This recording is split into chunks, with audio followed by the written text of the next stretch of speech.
کہ یہ پاکستان ہمارے اکابر نے بنایا تھا، ہمارے بزرگوں نے بنایا تھا، ہمارے بڑوں نے بنایا تھا، ہمارے علماء نے بنایا تھا۔ آج اس کی حفاظت کی ذمہ داری، اس کے استحکام کی ذمہ داری، یہاں نظام اسلام کے نفاذ کی ذمہ داری اہل حدیثوں آپ کے کندھوں پر ہے۔ آپ کے فرائض میں یہ بات شامل ہے کہ آپ نے ہر جگہ پر،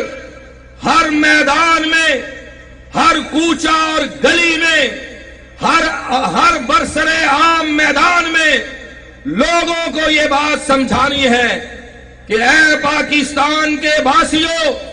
اس ملک کے سلگتے اور الجھتے ہوئے مسائل کا حل اگر کوئی نظام پیش کرتا ہے تو رب کعبہ کی قسم ہے وہ نظام اسلام پیش کرتا ہے۔ آج ہمارے ملک کی بدامنی،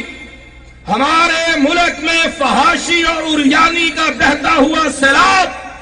ہمارے ملک میں غنڈہ گردی اور ڈاکہ زنی، ہمارے ملک کے عوام کی بے چینی اور بے قراری کا رب کعبہ کی قسم اگر کہیں حل مل سکتا ہے وہ قرآن کی آیات میں مل سکتا ہے، مدینے والے کے قدموں میں مل سکتا ہے۔ اس کے علاوہ پاکستانی قوم کو کہیں بھی امن و سکون میسر نہیں ہو سکتا ہے۔ حضرات، ایوان اقتدار سے نظام اسلام کے مطالبے کے ساتھ ساتھ کچھ ہماری ذمہ داریاں بھی ہیں، کچھ ہمارے فرائض بھی ہیں جن کو ادا کرنا ہم میں سے ہر شخص کی ذمہ داری ہے۔ جیسا کہ میرے اور آپ کے آقا جناب محمد الرسول اللہ صلی اللہ علیہ وسلم نے فرمایا تھا کہ اے میری امت کے لوگوں، کلکم رائن وکلکم مسئول عن رعیتہ، تم میں سے ہر شخص اپنے معاملات اور اپنے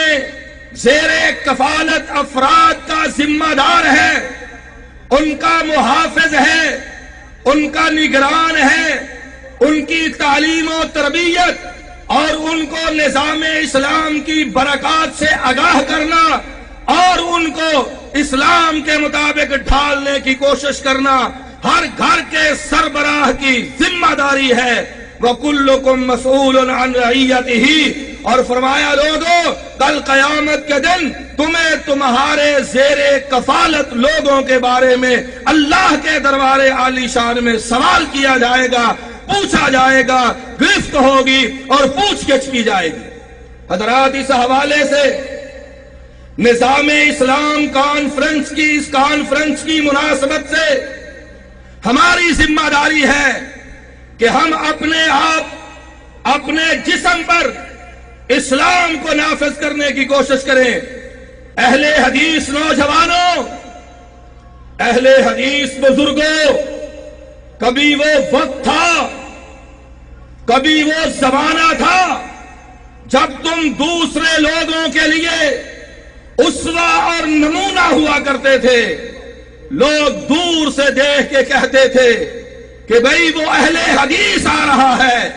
وہ اہل حدیث آ رہا ہے، وہ وہابی آ رہا ہے۔ حضرات، اہل حدیث کہلانے والا کوئی شخص، حضرات اہل حدیث کہلانے والا کوئی شخص بے نماز نہیں ہو سکتا۔ اہل حدیث کہلانے والا کوئی شخص جھوٹا کاروبار کرنے والا نہیں ہو سکتا۔ اہل حدیث کہلانے والا کوئی شخص دھوکہ باز نہیں ہو سکتا۔ اہل حدیث کہلانے والا کوئی نوجوان، میرے جوانوں اور میری ملت کے جوانوں، اہل حدیث کہلانے والا کوئی نوجوان اپنے ماں باپ اور اپنے بزرگوں کا بے ادب اور گستاخ نہیں ہو سکتا۔